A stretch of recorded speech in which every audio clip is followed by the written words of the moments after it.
एक 10 साल का अकेला बच्चा, डराया हुआ। उसकी माँ कैद में थी।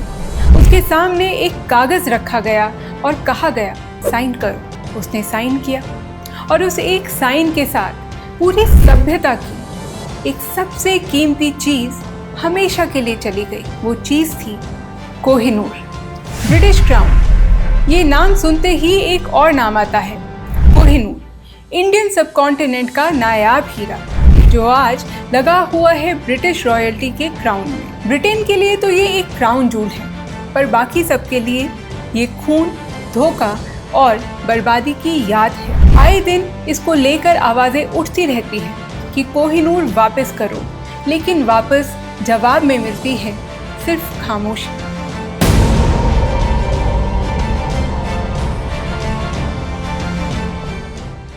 अभी रिसेंटली यूएसए के न्यूयॉर्क के इंडियन ओरिजिन मेयर ज़ुहरान ममदानी ने पब्लिकली कहा, UK must return the Kohinoor. पर किसको? इंडिया को, पाकिस्तान को, अफगानिस्तान को या ईरान को? ये सब क्लेम करते हैं कि कोहिनूर इनका है।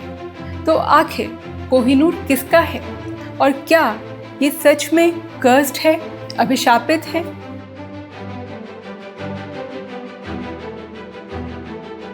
तो बात करते हैं कोहिनूर की। कोहिनूर एक बेहद खास डायमंड है। बहुत से हिस्टोरियंस मानते हैं कि ये गोलकुंडा की खदानों से निकला होगा, क्योंकि उस दौर में गोलकुंडा की खदान ही दुनिया की एक प्राइमरी एकमात्र हीरे की खदान थी। इस खदान से निकले हुए नायाब हीरों ने कई राजाओं के ताज सजाए हैं, पर फिर भी ये कंफर्म्ड या वेरीफाइड फैक्ट नहीं है, पर एक वाइडली एक्सेप्टेड अजम्पशन है। 105.6 कैरेट्स का ये हीरा इतना शार्प और इतना क्लियर है कि इसकी 66 फैसेट्स हैं, जो कि स्टैंडर्ड से काफ़ी ज़्यादा है। ओरिजिनली ये हीरा था करीब 186 कैरेट्स का, पर ब्रिटिशर्स ने इसकी ब्रिलियंस बढ़ाने के लिए इसे कटवा दिया। अगर साइज़ की बात करें तो कोहिनूर है करीब एक बड़े अंगूर के जितने साइज़ का। रीसेंट रिसर्च ये सजेस्ट करती है कि कोहिनूर के जैसे जायंट डायमंड्स अर्थ के डीप मेंटल कंडीशंस में बन सकते हैं, एक्सट्रीम डेप्थ पर, एक्सट्रीम प्रेशर में। और अगर ये सच है तो कोहिनूर वाकई एक नायाब और रेयर डायमंड है, जो कि सच में एक जियोलॉजिकल मिरेकल है। यही रेयरिटी और यही चमक, इन दोनों ने मिलकर कोहिनूर को एक ऐसा सिंबल बना दिया जिसे हर रूलर हासिल करना चाहता था। कोहिनूर की शुरुआती कहानी लेजेंड्स और डिस्प्यूट से भरी है।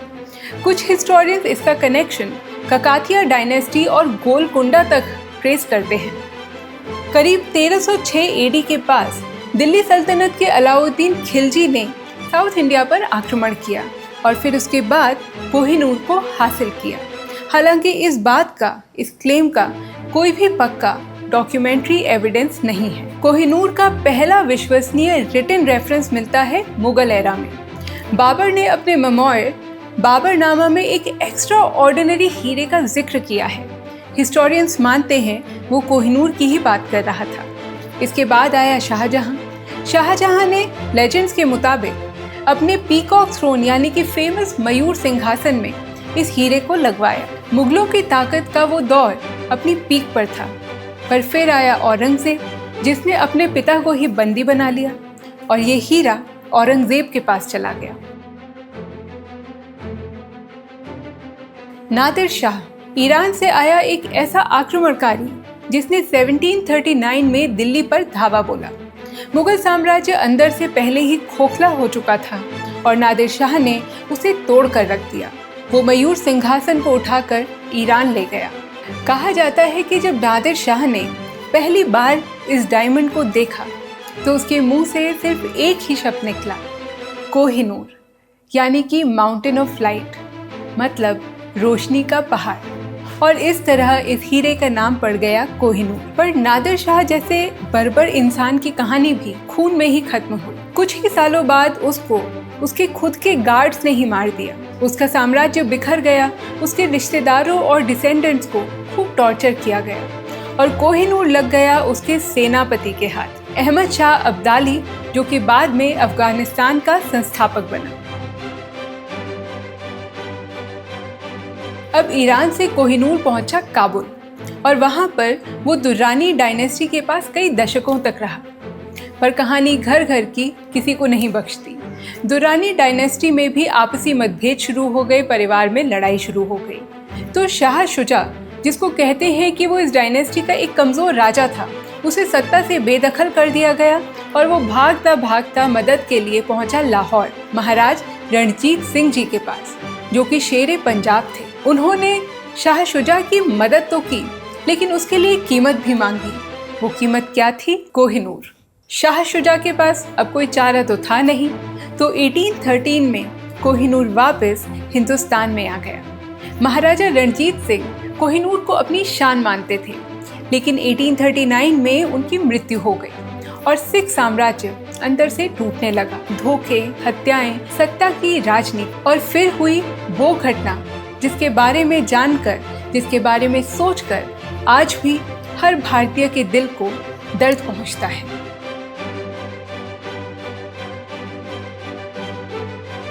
1849 ब्रिटिश ईस्ट इंडिया कंपनी ने पंजाब को एनेक्स कर लिया और फिर वहाँ के महाराज दिलीप सिंह को, जो उस समय सिर्फ 10 साल के थे, उनको मजबूर किया ट्रीटी ऑफ लाहौर साइन करने के लिए। और ये सब इतना सिंपल नहीं था। महाराजा रणजीत सिंह की मृत्यु के बाद सिख साम्राज्य एक अंदर से खोखला हो चुका था।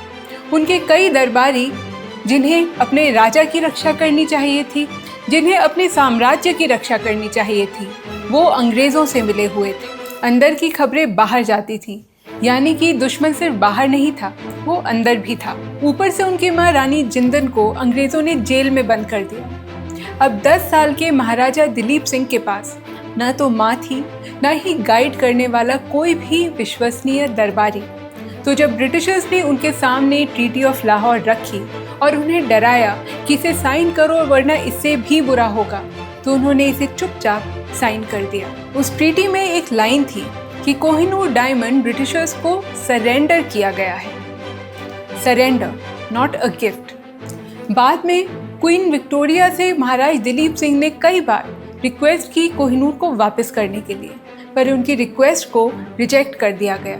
उन्हें क्रिश्चियनिटी में कन्वर्ट किया गया, उन्हें अपनी रूट से तोड़ने की कोशिश की गई। दिलीप सिंह ने कई बार कोशिश की कि वो वापस आ सके इंडिया, पर वो पंजाब कभी दोबारा देख ही नहीं पाए। 1893 में वो पेरिस में मिले, एक होटल में, अकेले मरे हुए।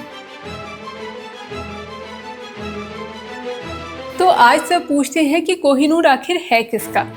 आओ ये इनके क्लेम समझते हैं। तो इंडिया कहता है कि गोलकुंडा से ये निकला था, गोलकुंडा है इंडिया में, और कोहिनूर की पहली ट्रेसेबल हिस्ट्री भी यहीं पर डॉक्यूमेंटेड है, बाबरनामा में, इसलिए कोहिनूर इंडिया का है। पाकिस्तान क्या कहता है कि कोहिनूर का आखिरी पोजेशन था महाराजा रणजीत सिंह के पास लाहौर में, और लाहौर है पाकिस्तान में, तो इस हिसाब से कोहिनूर पाकिस्तान का हुआ। अफगानिस्तान कहता है कि ये हीरा अहमद शाह अब्दाली के पास था, जो कि अफगानिस्तान के संस्थापक थे, तो ये हीरा उनका है। ईरान कहता है कि नादिर शाह ये हीरा लेकर आए और इसका नाम भी नादिर शाह ने दिया था, तो इसलिए ये हीरा ईरान का है। वहीं ब्रिटेन कहता है कि ट्रीटी ऑफ लाहौर के अंडर ये हीरा लीगली एक्वायर्ड है महाराजा रणजीत सिंह से, इसलिए ये हीरा ब्रिटेन का है। 2010 में जब ब्रिटिश पीएम कैमरॉन इंडिया आए, तो मीडिया और पब्लिक ने कोहिनूर लौटाने की बात वापस उठाई। तब कैमरॉन ने कहा, if you say yes to one, you suddenly find the British Museum would be empty. और फिर 2016 में इंडिया ने खुद सुप्रीम कोर्ट में एक एफिडेविट दिया कि कोहिनूर ब्रिटेन के लिए गिफ्ट था, वो चोरी नहीं किया गया था, उसे ज़बरदस्ती नहीं लिया गया था, इसलिए हम उसे वापस देने की डिमांड नहीं कर सकते। पर इस बात पर पब्लिक का गुस्सा फूटा और इंडियन गवर्नमेंट ने 3 दिन में अपना स्टैंड चेंज कर लिया और कहा कि ठीक है, हम कोहिनूर को वापस लाने की कोशिश करेंगे डिप्लोमेटिक चैनल्स के थ्रू। पर सच्चाई तो ये है कि आज तक ऐसी कोई भी कॉन्क्रीट कोशिश नहीं की गई है कोहिनूर को वापस लाने के लिए।